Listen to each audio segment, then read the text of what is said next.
আচ্ছা, আজকের basic Chinese orientation ক্লাসে আমরা যে বিষয়গুলো জানবো তার ভিতরে আমরা প্রথমেই জানতে চাই যে আমরা আসলে কেন চাইনিজটা শেখা উচিত বা আমরা কেন চাইনিজ শিখবো। ইতিমধ্যেই আমাদের প্রয়োজনীয়তা আছে বলেই আমরা চাইনিজ শিখতে এসেছি এবং চাইনিজ শিখতে চাই। এবং দীর্ঘ সময় থেকে অনেকেই পরিকল্পনা করছিলেন, কিন্তু হয়তো বা সেইভাবে সেই অপরচুনিটি হওয়া, সেই কাজের জায়গা পাওয়া বা শেখার পরিবেশ পাওয়া সবকিছু ঠিকঠাক না হওয়ায় আমরা এতদিন শিখতে পারিনি। তো হোয়াই লার্ন চাইনিজ, প্রথমে তো হচ্ছে কি গ্লোবাল সিগনিফিকেন্স। আপনার এখন চাইনিজদের যে ইন্টারন্যাশনালি যে রিলেশন বা ডিপ্লোমেসি বা কালচারাল জায়গা, যেমন আমি একজন একজন বা একজনই কি মানে কি বলে বাচ্চাকে শেখাই, সে আমেরিকাতে আছে। সে আমেরিকার পার্সপেক্টিভসে তার চাইনিজ শেখা খুবই গুরুত্ব দরকার, তাই সে চাইনিজ শিখছে। ওকে, এবং তার বাবা মা চায় যে সে যেন তার সেকেন্ড ল্যাঙ্গুয়েজ হিসেবে চাইনিজকে বেশি প্রেফার করে। আচ্ছা, সেই জায়গা থেকে চায়নার সাথে বাংলাদেশের রিলেশন খুবই ভালো, সেটা বিজনেস হোক, স্টাডি পারপাস হোক, সবকিছুতেই। এবং স্কলারশিপ অপরচুনিটিস আছে আমাদের এই ব্যাচেও হয়তো বা অনেকে আছে যারা আপনার একাডেমিক বা স্টাডি পারপাসে চায়নাতে যেতে চায়। এই বিষয়টা থাকছে, সো একটা অপরচুনিটিস আছে। কেরিয়ার অ্যাডভান্সমেন্টের ক্ষেত্রে অনেকেই এখানে আছে, কেউ ট্রান্সলেটর হতে চায়, কেউ তার জবের জায়গায় ভালো করতে চায়। তো এটার কি একটা ডাইভার্স ক্যারিয়ার পাথ কিন্তু আছে আমাদের এই চাইনিজ শেখার পরে। অপরদিকে আমাদের ফ্রিল্যান্সিং স্কোপও আছে, লাইক ট্রান্সলেটর, কন্টেন্ট ক্রিয়েশন। এবং অল্প সময়ের জন্য আপনার কিন্তু এই হয়, কি বলে যে আপনার এই চাইনিজ চাইনিজ যারা জানে তাদেরকে নিয়ে আপনার ওই বিভিন্ন প্রজেক্ট ওয়াইজ কাজ কিন্তু হয়। আমার নিজের কাছেও অনেক অপরচুনিটি আসে, বাট চাইনিজ না জানার কারণে আমরা সেটার সুযোগ করে দিতে পারি না। তো এমন একটা অবস্থা থেকে আমরা শিখতে চাচ্ছি। তো এটার আরো ডেপথ আমরা জানবো আমাদের নেক্সট ক্লাসে। এখন আমরা জানবো যে আমরা ম্যান্ডারিন চাইনিজটা জানছি। চাইনিজদের অনেক অনেক উপভাষা আছে, অনেক ডায়ালেক্ট আছে, তার ভিতর থেকে আমরা ম্যান্ডারিন চাইনিজটা শিখবো। ম্যান্ডারিন চাইনিজ জিনিসটা কি? দ্য অফিসিয়ালি হচ্ছে মোস্ট ওয়াইডলি স্পোকেন। আমার কথা আমরা একটু হয়েছে মিউট যে রাখবো ভাই, আমি মিউট করেছি, একটু মিউট রাখবো আমরা। মোস্ট আপনার উপভাষা, লাইক আমাদের বাঙালি হিসেবে আমাদের অনেক উপভাষা আছে। চিটং এর আছে, মাইনসিং এর আছে, নোয়াখালীর আছে। তো বিভিন্ন জায়গারই অনেক উপভাষা আছে, হ্যাঁ। যেই যেই ভাষাগুলো আপনার বাংলা ভাষায়, বাট আলাদা তাদের জিওগ্রাফি অনুযায়ী তাদের একটা লোকাল ভাষা থাকে। তো চাইনিজদেরও তেমন আলাদা আলাদা অনেক উপভাষা আছে। তার ভিতর থেকে আপনার ম্যান্ডারিন চাইনিজ যেটা আছে, ম্যান্ডারিন চাইনিজটা অফিসিয়ালি সবচেয়ে বেশি পরিমাণ চাইনিজ এই ভাষায় কথা বলে। ঠিক আছে।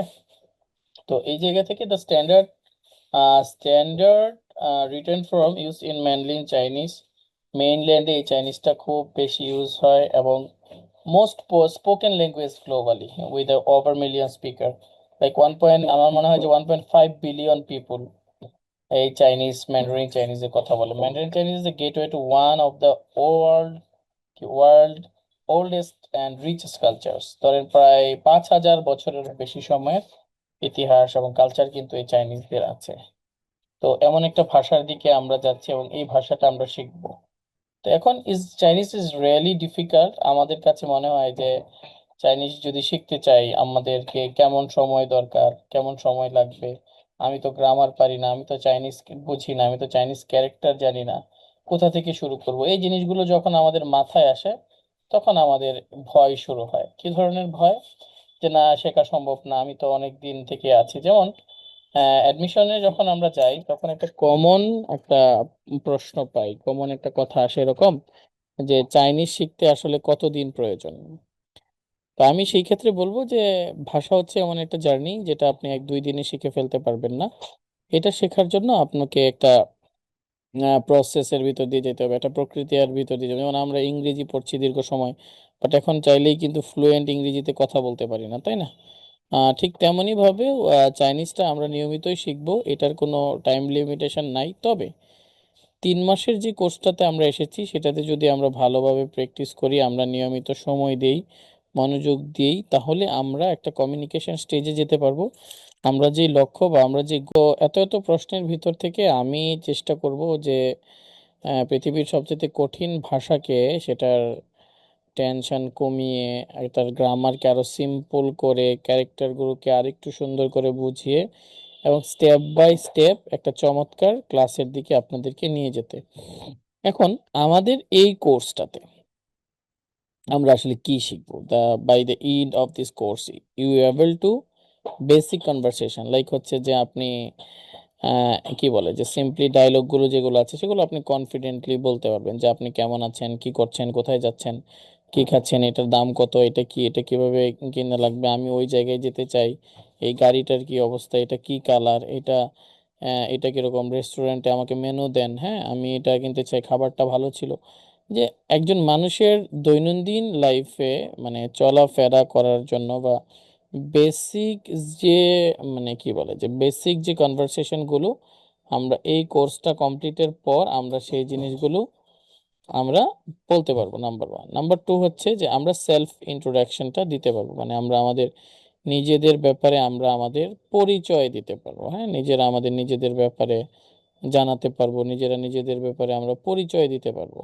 পরিচয় কিরকম? যে আমার নাম এটা, আমি এখান থেকে এসেছি, আমার এরকম, আমার বয়স এরকম, হ্যাঁ থাকে না ব্যাপারগুলো। তো এই পরিচয়গুলো কি করতে পারবো আমরা? দিতে পারবো। আমরা এই ক্লাস শেষে আমরা চাইনিজ ক্যারেক্টার গুলো দেখবো, রিকগনাইজ করতে পারবো যে এটা চাইনিজ ক্যারেক্টার, বেসিক যে ক্যারেক্টার গুলো, বেসিক যে মিনিং গুলো আমরা এটা বুঝতে পারবো। আমরা কালচারাল একটা আন্ডারস্ট্যান্ডিং পাবো এই ক্লাস থেকে, যে fundamental aspects of Chinese culture, যে চাইনিজ কালচারটা কেমন, চাইনিজরা কিভাবে শিখে, কিভাবে এই উচ্চারণটা কিভাবে কি হবে। তো মোটামুটি এই জিনিসগুলো আমরা এই ক্লাস থেকে বা এই কোর্সটা শেষ হলে আমরা জানতে পারবো। এখন এখন যে বিষয়টা হচ্ছে যে আমরা আমরা কি শিখবো? নাম্বার ওয়ান, আমরা ফিনিন শিখবো। আমরা ফিনিন কি আমরা নেক্সট ক্লাসে এটা জানবো। ফিনিন এবার প্রনাউন্সিয়েশন শিখবো, যে কিভাবে আপনার উচ্চারণ করতে হয়, কিভাবে যে এই রোমানাইজ, যে ফিনিন মানে হচ্ছে একটা রোমানাইজ সিস্টেম, এটার কারেক্ট প্রনাউন্সিয়েশন কি, কিভাবে এটা কাজ করে, কোনটাকে কি বলে, কিভাবে এই উচ্চারণগুলো হয়। এইটা আমরা এই এই এই ফাউন্ডেশন স্কিলগুলো আমরা শিখবো। তারপর আমরা শিখবো tone, understand and apply the four, মানে কি বলে যে আমরা চারটা যে টোন আছে চাইনিজের, যে চারটা টোন, আটটা টোন আছে, পাঁচটা টোন, নিউট্রাল টোন একটা আছে, এই চারটা টোন কিভাবে উচ্চারণ করতে হয় এই জিনিসগুলো আমরা জানবো। ফার্স্ট, সেকেন্ড, থার্ড, ফোর্থ কিভাবে উচ্চারণ করব। আমরা learn to present your self, basic যে পার্সোনাল ইনফরমেশন গুলো হচ্ছে, ডেইলি কনভারসেশন গুলো আমরা জানবো। এবং প্র্যাকটিক্যাল অ্যাপ্লিকেশনের ক্ষেত্রে আমরা নাম্বার, ডেট অ্যান্ড টাইম এবং বেসিক যে রিডিং অ্যান্ড রাইটিং আছে, ডিকোড বা টেক্সটের যে ফান্ডামেন্টাল ক্যারেক্টারগুলো, সেটাও আমরা এইখান থেকে শিখব। ওকে, আচ্ছা। এখন আমরা বলছিলাম টোনের ব্যাপারে। চাইনিজ হচ্ছে একটা আপনার টোনাল ভাষা। আচ্ছা, তার একটু বলে নিই, আমাদের 10 মিনিট পরে এই লিঙ্কটা কেটে যাবে। যেহেতু এটা প্রিমিয়াম জুম না, তো কেটে গেলে আমি আবার নতুন করে আপনাদেরকে লিঙ্ক দিব। ওকে, তো চাইনিজ যেহেতু একটা টোনাল ভাষা, কাজে টোনের যদি তারতম্য ঘটে, টোন যদি এদিক সেদিক হয়, সেক্ষেত্রে অর্থের তারতম্য ঘটবে, অর্থের পরিবর্তন ঘটবে। ওকে, কিরকম হইতে পারে? ধরেন যে এমন একটা শব্দ আছে যেটা মানে হচ্ছে মাদার, মানে মা, আবার ওইটার মানেই হচ্ছে আপনার কি বলে, ওইটার মানেই হচ্ছে আবার ঘোড়া, হর্স। তো আপনি যদি উচ্চারণের এদিক সেদিক করেন, তাহলে আপনি মা ডাকতে গিয়ে ঘোড়া হয়ে যাবে, আবার ঘোড়া ডাকতে গিয়ে আপনি মা ডেকে ফেলবেন, তাই না? তো সেই জায়গা থেকে টোন জানাটা খুবই জরুরি। এবং ম্যান্ডারিন চাইনিজে আমাদের মূলত কয়টা টোন আছে? চারটা টোন আছে। কয়টা টোন আছে? চারটা টোন আছে। ফার্স্ট টোন চাইনিজ এ 4 টোন প্লাস এ নিউট্রাল টোনও একটা আছে, একটু আগে আমি বললাম। ফার্স্ট টোন এটা high and flat, high and flat. তারপরে সেকেন্ড টোনটা একটু রাইজিং, সেকেন্ড টোন হচ্ছে রাইজিং। থার্ড টোন হচ্ছে falling and rising, falling and rising. এবং ফোর্থ টোন হচ্ছে ফলিং। এই চারটা হচ্ছে টোন। হ্যাঁ, চারটা টোন আমরা যখন কি বলে যে আমরা নেক্সট ক্লাসে টোনের উচ্চারণগুলো শিখবো, কিভাবে উচ্চারণ করে, কিভাবে এই চারটা টোন উচ্চারণ করব, এর পারফেক্ট উচ্চারণগুলো কি হবে আমরা নেক্সট ক্লাসে জানবো। তার আগে আমরা বোঝার চেষ্টা করি যে চারটা টোন আছে, যে এই টোনগুলো এরকম যে কি বলে আপনার আপনার ওই আমরা বিভিন্ন গানের ক্ষেত্রে স্কেল দেখি, হ্যাঁ, up scale, rising scale, high scale, flat scale, হ্যাঁ এরকম স্কেল অনুযায়ী, লাইক ইসিজির এই যে এরকম ইসিজির এর মতো উপরে উঠে নিচে উচ্চারণের ক্ষেত্রে এই জিনিসগুলো হচ্ছে টোন। তো চাইনিজদের এই চারটা টোন আছে, ফার্স্ট, সেকেন্ড, থার্ড, ফোর্থ। এটা হচ্ছে ফার্স্ট টোন, এটা হচ্ছে সেকেন্ড টোন, এটা থার্ড টোন, এটা ফোর্থ টোন। ফার্স্ট টোনটা হচ্ছে একটু ফ্ল্যাট, এরকম ফ্ল্যাট পা আ এরকম। সেকেন্ড টোনটা হচ্ছে আপনার রাইজিং, হ্যাঁ, আ আ এরকম। আর থার্ড টোনটা হচ্ছে আপনার ফলিং অ্যান্ড রাইজিং, আ আ। ওকে। অ্যান্ড ফোর্থ টোনটা হচ্ছে আপনার একদম ফলিং, আ। এইরকম এই চারটা টোন নিয়ে আমাদের সেকেন্ড ক্লাসে একদম আরো ডিটেইল থাকবে, কারণ হচ্ছে যে আমরা যদি টোন ভালো করে না জানি তাহলে আমরা কি করতে পারবো না, এই চাইনিজ ভালো করে বলতে পারবো না। আপনারা যখন চাইনিজ ভালো করে পারবেন না তখন এটা আমাদের প্রতিষ্ঠানের জন্য ব্যর্থতা, হ্যাঁ। এবং আপনারা না পারলে তখন তো দেখা যাবে যে একটা নেগেটিভ ইমপ্রেশন আসবে। যেহেতু সারা বাংলাদেশে আমরা অনলাইনে শেখাচ্ছি, কাজে আপনারা যখন ভালো করবেন আপনাদের থ্রুতে আল্লাহ যদি চায় ইনশাল্লাহ আমরা আরো স্টুডেন্ট পাবো। তো আমরা চেষ্টা করব, আমি পার্সোনালি চেষ্টা করব আপনাদেরকে একটা বেটার সার্ভিস দিতে। বাট ক্লাস করতে গিয়ে যে আমার বাজে এক্সপিরিয়েন্সগুলো হয় সেগুলো আমি শেয়ার করব শেষের দিকে। শুধু বলবো যে আপনারা ক্লাসে থাকেন, ইনশাল্লাহ ভালো কিছু শিখতে পারবেন। সো চাইনিজ যেহেতু টোনাল ভাষা, সেক্ষেত্রে আপনার চাইনিজের প্রোনাউন্সিয়েশন এবং টোনটা খুবই খুবই খুবই খুবই খুবই গুরুত্বপূর্ণ। এই ক্লাসে আমরা টোনগুলাই মানে কি বলে উচ্চারণগুলোই আমরা এই কোর্সটাতে শিখবো। ওকে। এখন আসি কোর্সের স্ট্রাকচার। আমরা যেই কোর্সটা করব, আমরা অলরেডি জানি, আপনাদের সাথে ফোনেও কথা হয়েছে, এটা 3 মাসের কোর্স। হ্যাঁ, আমাদের এটা 3 মাসের কোর্স। আপনারা এই কোর্সটা হবে 3 মাস, টোটালি 3 মাস আমাদের বিগিনার বা বেসিক লার্নার যারা আছে তাদের জন্য এই কোর্সটা 3 মাসের। এবং 3 মাস শেষে বা এরপরেও যদি কেউ মনে করে যে আরো করতে চায় বা অ্যাডভান্স কিছু করতে চায়, তারপরেও আমাদের অ্যাডভান্স ব্যাচ আছে। পাশাপাশি কেউ যদি পার্সোনালিও শিখতে চায়, আমাদের সকালের দিকে, আই মিন মর্নিংয়ে 8টা 9টা 10টা এই টাইমগুলোতে আমাদের পার্সোনাল ব্যাচ আছে। সকালেও আমরা পার্সোনালি শেখাই অনলাইনে, হ্যাঁ ঠিক আছে। এক দুইজনে প্রেয়ার থাকে, দেখা যাচ্ছে যে ফ্রেন্ডরা 2-3 জন মিলে এক ব্যাচ, কেউ একা নিজেই একটা ব্যাচ, এরকম। ঠিক আছে, এইখানে অনেক বেশি মানুষ থাকলে যেটা হয় যে একটা ক্রাউড থাকে, মানে টাইম পাওয়া বা অনেক সময় একজন না আসলে আমরা ক্লাসের কিছু পলিসি রেখেছি, তো বাকিরাও অনাগ্রহ হয় আর কি। তো সেই ক্ষেত্রে এটা 3 মাসের কোর্স। আর উইকলি 2টা ক্লাস হবে, 2 session per week, design for effective progress.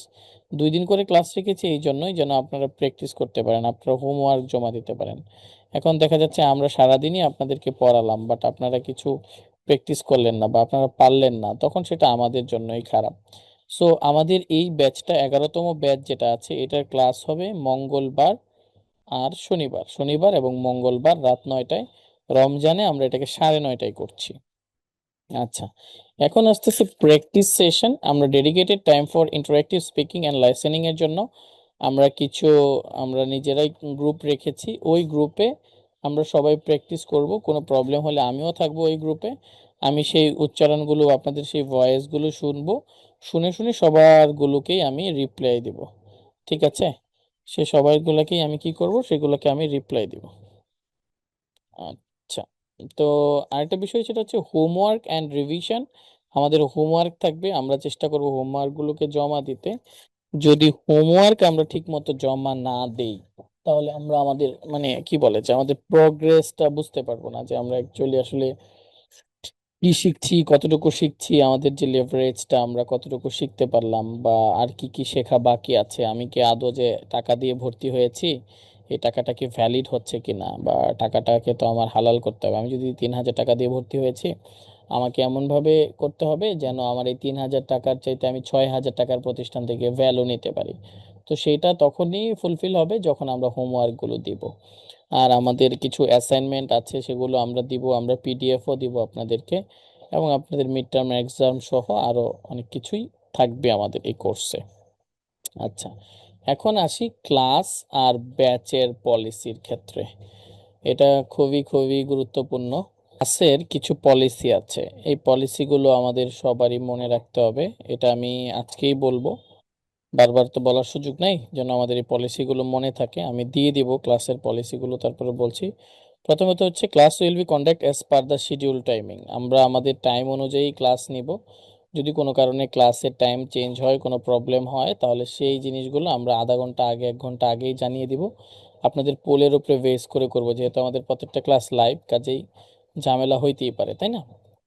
তারপর হচ্ছে if multiple classes are cancelled, আপনাদের ভিতর থেকে যদি কেউ ধরেন যে ক্লাসে উপস্থিতি বা কম থাকে বা হয়, তো সেই ক্ষেত্রে if the minimum number of student is not present the live class may be cancel. আপনাদের যদি 7 জন থাকে বা 10 জন থাকে, যদি মিনিমাম 5 জন উপস্থিত না থাকে, সেক্ষেত্রে আমরা লাইভ ক্লাস ক্যান্সেল করব। ঠিক আছে, এটা আপনাদের সবার জন্যই। কাজে আপনার এটা এটা হচ্ছে ল্যাঙ্গুয়েজ। আমরা যদি সবাই মিলে না শিখি, টিম ওয়াইজ না না শিখি, তাইলে আমরা শিখতে পারবো না। সো আপনাদের ভিতর থেকে যদি মিনিমাম নাম্বার অফ স্টুডেন্ট উপস্থিত না থাকে, ধরেন 10 জনের থাকলে 5 জন যদি উপস্থিত না থাকে, সেক্ষেত্রে আমরা কি করব, ক্লাসটা ক্যান্সেল করব। নাম্বার 1।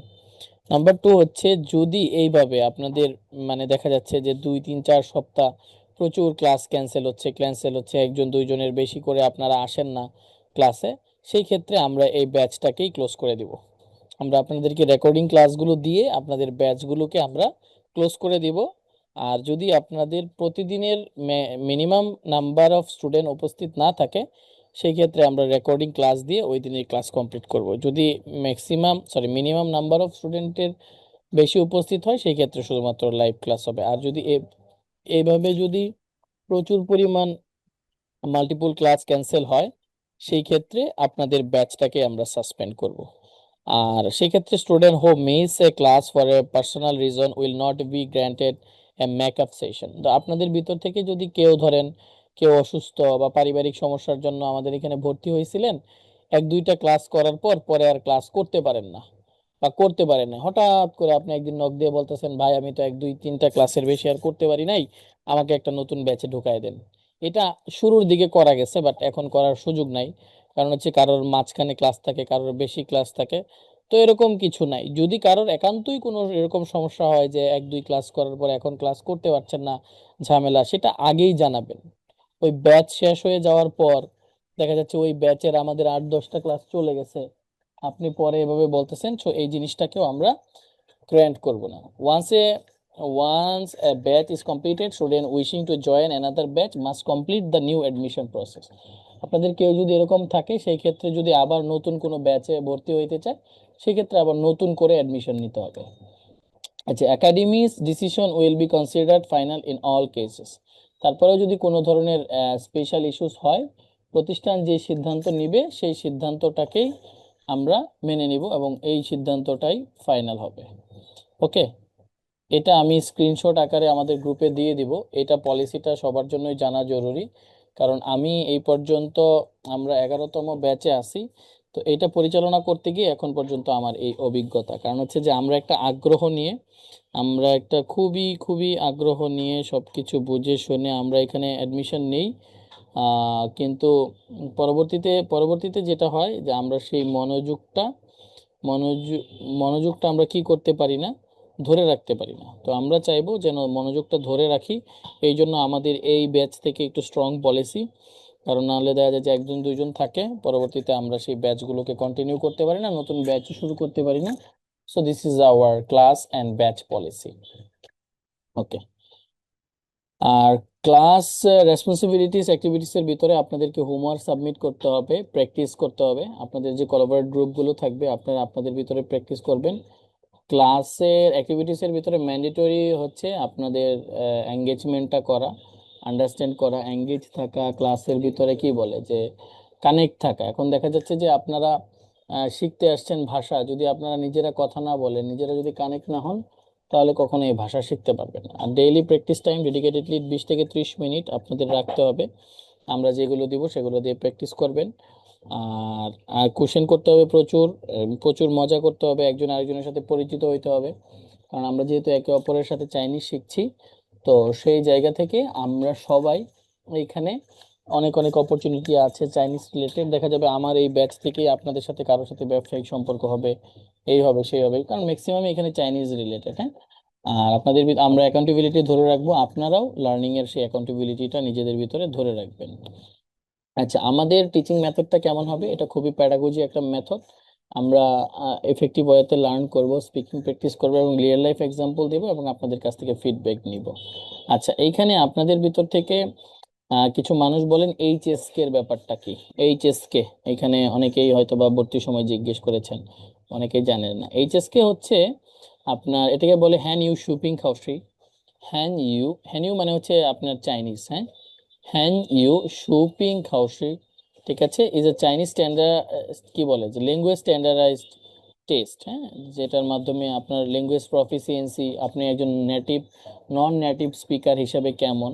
তো এই এইচএসকে আপনার কয়েকটা পার্ট আছে, এইচএসকে লেভেল 1 2 3 4 5 6। আমরা এইচএসকে 1 2 স্ট্যান্ডার্ড ওয়ার্ড ভোকাবুলারি নিয়েই কাজ করব। কারোর যদি সাকসেসফুলি এটা কমপ্লিট করে সার্টিফিকেশনের প্রয়োজন হয় ল্যাঙ্গুয়েজের, লাইক আইএলস এর মতো, আপনার যদি প্রয়োজন হয় সেই ক্ষেত্রে আমাদের আলাদা অ্যাডভান্স ব্যাচ বা আলাদা আছে, আপনারা সেইটার সাথে কি করতে পারেন, কানেক্ট হতে পারেন। বা এটা টোটালি আমাদের একটা ডিফারেন্ট ডিফারেন্ট ব্যাচের প্ল্যান আর কি, বা ল্যাঙ্গুয়েজ মাস্টারি আছে। ওকে, তো এই পর্যন্ত আমরা যতটুকু ছিলাম আমাদের ওরিয়েন্টেশনে মোটামুটি ক্লাস নিয়ে একটু বলা হয়েছে। তারপরে আমি দেখাবো আপনাদেরকে কিভাবে হোমওয়ার্ক সাবমিট করবেন বা কিভাবে কি করবেন। আপাতত রেকর্ডিংটা পজ রাখি।